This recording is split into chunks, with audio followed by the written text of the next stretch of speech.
Political demand phangdringai IDP sing mayumda hanjinanaba lakolapa khongthang nauna irang thoknaba sinmani Kuki Group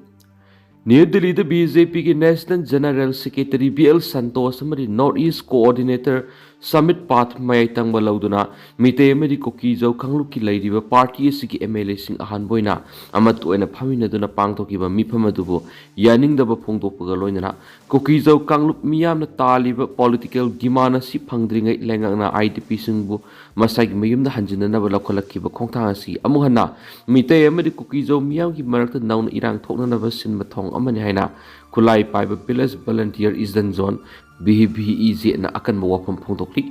English ngani ga kungo homdigi me homdigi horakhiba Manipur gi crisis asida Kuki Kanglup yumpham oiduna nauna CM kipa village volunteer Eastern Zone BBEZ na thadorakpa chirolamada saliba sayesi gi haukiba February 16 ri ngasi phawba lamdam asida thamniba President rule as lakthoktuna popular government ama semnaba BJP gi MLA sina thorang tarokliba sida Kanglup asigi leiriba BJP gi MLA sing saruk yaba yaroi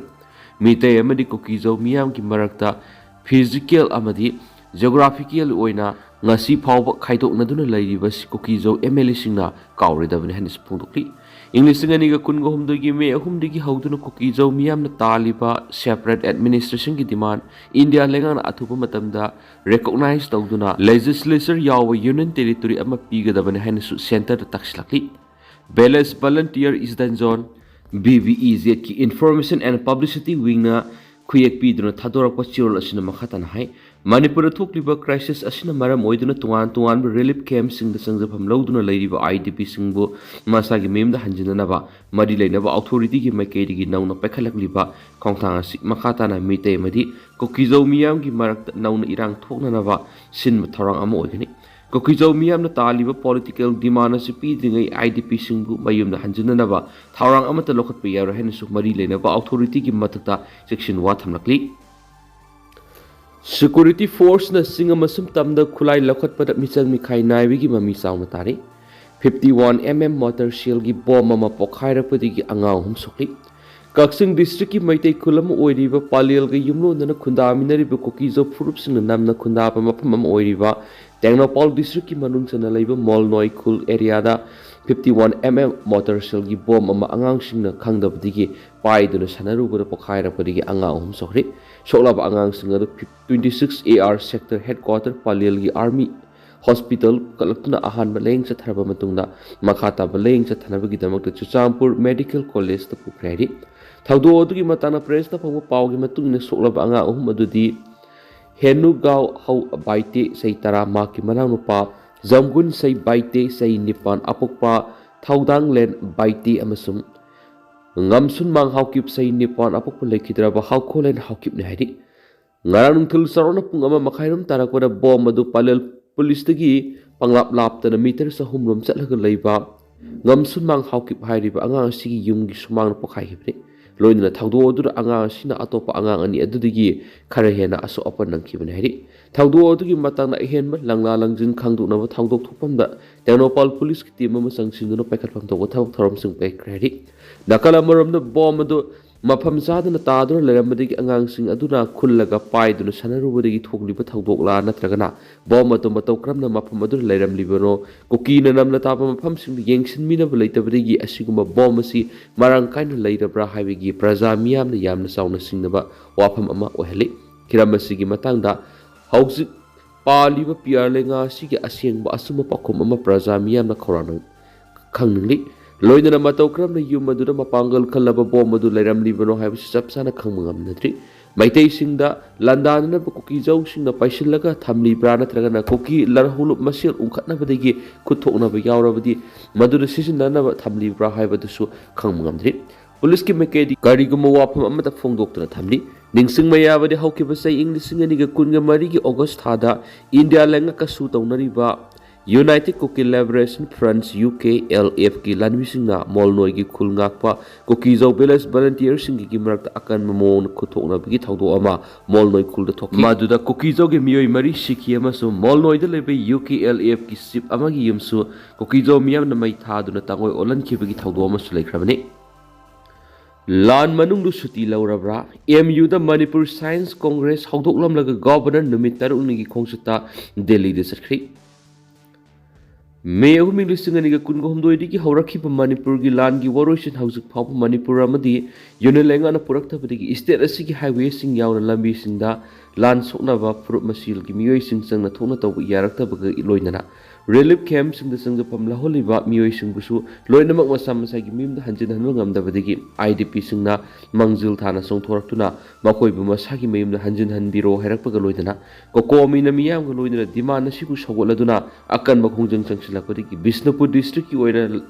ꯂꯩꯃꯔꯥꯝ ꯋꯥꯔꯣꯏꯁꯤꯡꯗ ꯏꯃꯨꯡ 64ꯒꯤ IDP 258 ꯍꯣꯡꯖꯤꯟꯈꯤꯕꯒ ꯂꯣꯏꯅꯅ ꯇꯣꯔꯕꯨꯡ ꯐꯣꯒꯥꯎꯁꯣ ꯏꯈꯥꯏꯗꯁꯨ IDP ꯈꯔ ꯍꯣꯡꯖꯤꯜꯍꯜꯂꯨꯕꯗ ꯀꯨꯀꯤ ꯇꯦꯔꯣꯔꯤꯁꯅ bomb ꯑꯃꯁꯨꯡ ꯅꯣꯡꯃꯩ ꯀꯥꯞꯁꯤꯜꯂꯛꯄꯒꯤ ꯊꯧꯗꯣꯛꯁꯤꯡ ꯐꯣꯡ ꯐꯣꯡ ꯁꯥꯔꯤꯉꯩꯒꯤ ꯆꯩꯔꯛꯇ governor AK ꯕꯂꯥ ꯅꯨꯃꯤꯠ 6ꯅꯤꯒꯤ ꯈꯣꯡꯆꯠꯇ ꯗꯦꯜꯂꯤꯗ ꯆꯠꯈ꯭ꯔꯤ꯫ ꯄꯥꯎ ꯑꯃꯅ ꯃꯍꯥꯛꯀꯤ ꯈꯣꯡꯆꯠ ꯑꯁꯤꯒꯤ ꯃꯇꯥꯡꯗ ꯐꯪꯕ ꯄꯥꯎꯅ ꯍꯥꯏꯕꯗ ꯉꯔꯥꯡ ꯅꯨꯡꯊꯤꯜ ꯄꯨꯡ 3:30 ꯇꯥꯔꯛꯄꯗ ꯒꯣꯚꯔꯅꯔꯅ ꯃꯍꯥꯛꯀꯤ ꯂꯣꯏꯅꯕꯤ ꯐꯥꯔꯁꯠ ꯂꯦꯗꯤꯒ ꯂꯣꯏꯅꯅ ꯏꯌꯔ ꯏꯟꯗꯤꯌꯥ ꯑꯦꯛꯁꯄ꯭ꯔꯦꯁꯀꯤ ꯐ꯭ꯂꯥꯏꯠ ꯑꯃꯗ ꯏꯝꯐꯥꯜ ꯏꯌꯔꯄꯣꯔꯠꯇꯒꯤ ꯗꯦꯜꯂꯤꯒꯤꯗꯃꯛ ꯈꯣꯡꯁꯥꯟꯈꯤꯕꯅꯤ ꯍꯥꯏꯔꯤ꯫ ꯃꯍꯥꯛ ꯊꯥ ꯑꯁꯤꯒꯤ 25ꯗ ꯃꯍꯧꯁꯥꯒꯨꯝꯅ ꯄꯥꯡꯊꯣꯛꯀꯗꯧꯔꯤꯕ ꯈ꯭ꯔꯤꯁꯃꯥꯁ ꯀꯨꯝꯍꯩꯒꯤ ꯁꯨꯇꯤ ꯂꯩꯕ ꯅꯨꯃꯤꯠ ꯐꯥꯎꯕ ꯗꯦꯜꯂꯤꯗ ꯂꯩꯔꯝꯂꯕ ꯃꯇꯨꯡ ꯃꯊꯪꯒꯤ ꯅꯨꯃꯤꯠ ꯊꯥ ꯑꯁꯤꯒꯤ 23ꯗ ꯏꯝꯐꯥꯜꯗ ꯑꯃꯨꯛ ꯍꯜꯂꯛꯀꯅꯤ ꯍꯥꯏꯔꯤ꯫ ꯑꯗꯨꯝ ꯑꯣꯏꯅꯃꯛ ꯃꯍꯥꯛꯀꯤ ꯅꯨꯃꯤꯠ 6ꯅꯤꯒꯤ ꯈꯣꯡꯆꯠ ꯑꯁꯤ ꯃꯅꯤꯄꯨꯔꯗ ꯍꯧꯖꯤꯛ ꯃꯥꯌꯣꯛꯅꯔꯤꯕ IDPꯁꯤꯡꯕꯨ ꯆꯠꯂꯤꯕ ꯊꯥ ꯑꯁꯤꯒꯤ ꯃꯅꯨꯡꯗ ꯃꯁꯥ ꯃꯁꯥꯒꯤ ꯃꯌꯨꯝꯗ ꯁꯣꯏꯗꯅ ꯍꯟꯖꯤꯟꯍꯟꯒꯗꯕꯅꯤ ꯑꯃꯁꯨꯡ ꯍꯥꯏꯋꯦꯁꯤꯡꯗ ꯃꯍꯧꯁꯥꯒꯨꯝꯅ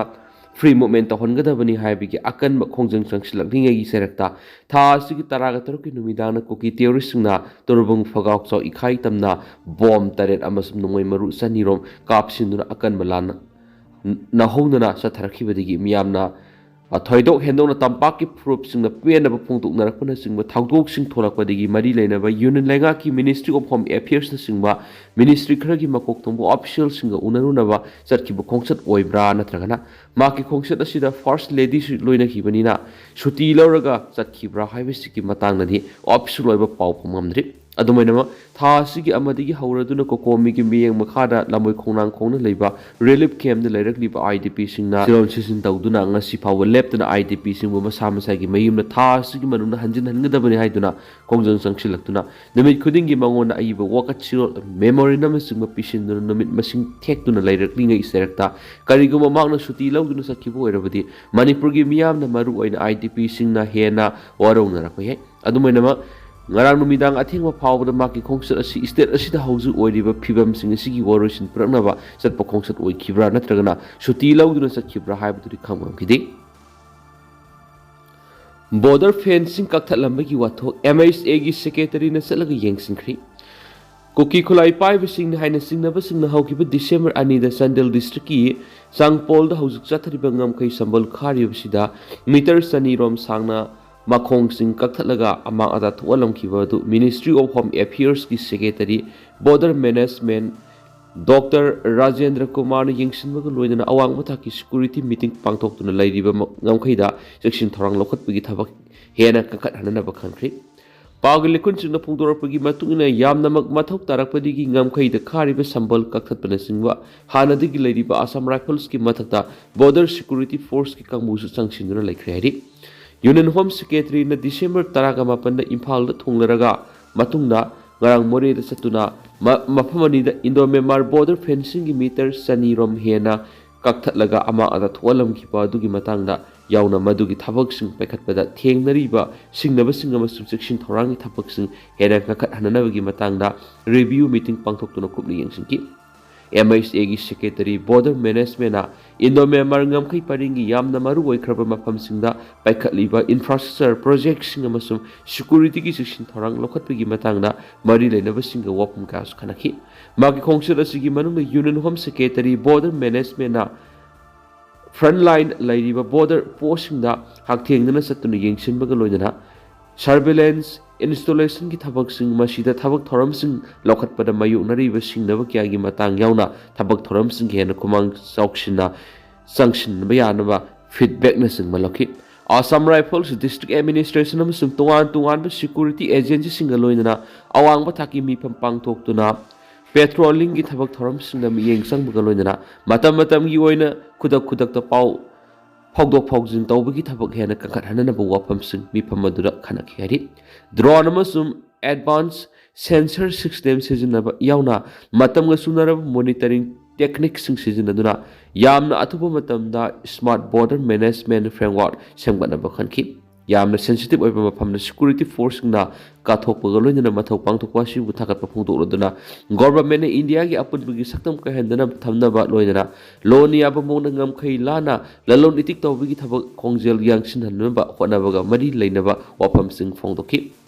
agency khudimang na mapung phana thabak pangthokduna loni adaba thabak thoram sing thingduna lamdam asida nena tapa phim lehenana ba wafam sing pokhi Panmayabri Naga amasung Kuki tuan melup sing na India government na Indo-Myanmar border fencing tauna ba phirep lorak amasung free movement regime lauthoki baduda yaning da ba phongdok tuna khongjang kya sangsilakhi bani ngamkhai gi sambal khabasina hanadigi lereklaba laibak animakta khundari ba makhoi gi furup singi miyoi singi marakta khaidok na halagani haina phongdok laduna sambal khabagi miyokta leptuna lakhi bani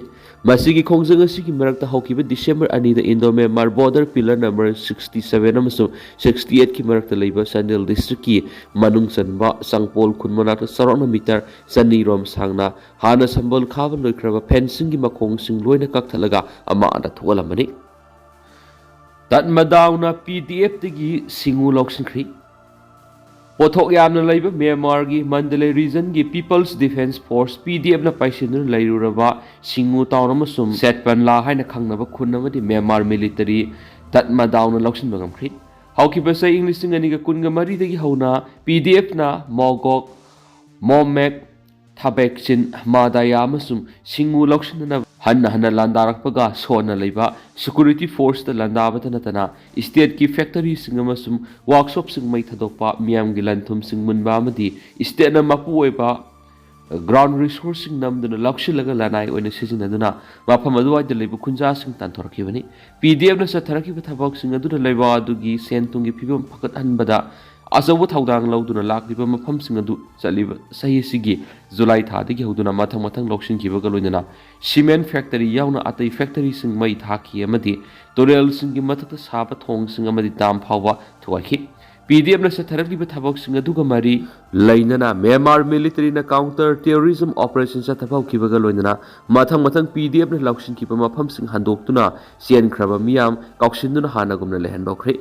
apikpa amadi asobo lanpham yangkhai rom mayoknaraba matungda December 18 phawbada PDF na paisin lamba mafam punama amuhanna military na lauksin bak ngomkhibaga loidana sadakhibo operation adu da PDF ki Hakchang kungani thoi makhal makha kya gi Nongmei nifu ku taret amadi mari laina buksu khulai sing military na phangkhre matam khra CRPH amasum NUG na saugatuna PDF na paisinduna leiringai da lining laisung mari lainaba building sing school sing department sing gi building sing hospital sing amadi misam sing gi yum sing bunker ontholangki lambi amadi thong kaya mangta khankibaga loinana miyam amadi pot punama pusin taunariba torel sing gi mathakta saba asobo thong ahum thugairamki mangta galam laba mafam sing aduna maru oina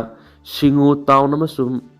letpanla khunjangda government administration mahuk sagum lehanna bakana hona bagaloina senakraba miyamna amuk halaktuna mahuk sagum leibi yana ba security gi thabak sing kankhre panmaya bani hauki basa English sing ani ka kunga mathoi gi February thada Myanmar gi democratic government military ne inthuraga lenga kwaisin kraba matungda tha sigi kunga ni pa ne gi hauna democratic election pangthokna ba thorang punama loikrabani Modi na Guwahati da wangang bada India gi sakot pada awang nung pok na anaw ba gateway ama oiragli haina sing thari. Awang nung pok ki state sing da matam ga suna ba airport amasum advanced connectivity infrastructure lerak pasin anaw ba kutong saba amasum anaw ba lambi kiya oiduna haujik ti India gi sakot pada awang nung pok na anaw ba gateway ama oiragli haina Prime Minister Narendra Modi na phungdokri. Prime Minister Narendra Modi na ngarang Guwahati da thunglabaga Lokpriya Gopinath Bordoloi International Airport ki anawa terminal building sangaki thawra madu da wangang bada Prime Minister Modi na hai lakudori besako thawrang ki lambi da awang nong poki state singna India bu lamjing lagani ngarang asi Assam amasum awang nong poki state singi wen sokhat pegi festival numit amani haina lobi hai sokhat pegi mangal da mipung kudimangna yauraba matamda miyamgi punsida anawa punsi ama khumang section gadoribani Assam amasum awang nung poki sokhat pegi lambi asi Brahmaputra torel gi isialgum kana amatuna thingma ngamdana sen khigani airport असि अनौब terminal की हेक ममांग मक्तदा असम की chief minister Gopinath Bordoloi की fit मार्फ वांगवा मीटम अमसु prime minister Modi ना हांगदोकपग लोइदना मांगनाखी India government एक इस policy की मखार Assam priority पीरी state असिदा विकसित भारत की ट्रांजिट अमोयने असम की बायोडाइवर्सिटी अमसुंग कल्चरल हेरिटेज ता पुनिंग थौगतुना बैम्बू ऑर्किड थीम दा युमफम ओइरगा साबा न्यू टर्मिनल बिल्डिंग अदु संगाबदुदा पीएम न मखाता है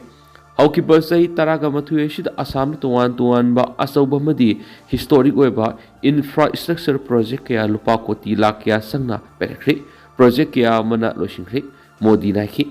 ngaraasi asam amasum awang nungpok ki state punamaki oina chakhatpegi nungaiba khummayam oina lawgadabani BJP ki double engine government apan me yauduna chakhatpegi lambi sangsilaki asam amasum awang nungpok ki chakhat thorangi matangda congress ki agenda da kaidongai da yawhalam khiti hainasu prime minister modi na maral sikhi